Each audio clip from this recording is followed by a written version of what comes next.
गिनती उसका 33वां बाब और उसकी 31वीं आयत से 56 आयत तक। और मूसा रूत से रवाना होकर बनी यकान में डेरे डाले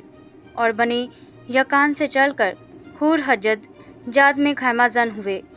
और हूर हजद जाद से रवाना होकर युतबता में खैमे खड़े किए और युतबता से चलकर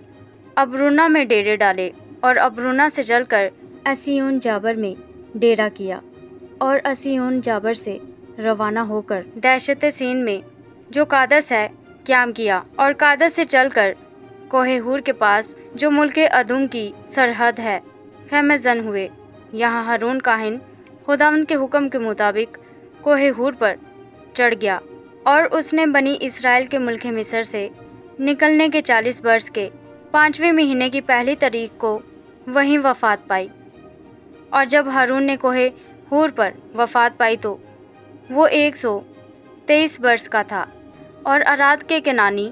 बादशाह को जो मुल्क केनान के जनूब में रहता था बनी इसराइल की आमद की खबर मिली और इसराइली कोहे हूर से कूच करके जलमोना में ठहरे और जलमोना से कूच करके फ़नून में डेरे डाले और फ़नून से कूच करके अबूत में क्याम किया और अबूत से कूच करके आई अबारीम में जो मुल्क मुआब की सरहद पर है डेरे डाले और ईम से कूच करके दबून जद में खैमे जन हुए और दबून जद से कूच करके अल्मोन दबला ताइम में खैमे खड़े किए और दबलून दबला ताइम से कूच करके अबारीम के कोहिस्तान में जो नबू के मुकाबिल है डेरा किया और अबारीम के कोहिस्तान से चलकर मोआब के मैदानों में जो यरू के मुकाबिल यरदन के किनारे वाक़या है खैमा जन हुए और यरदन के किनारे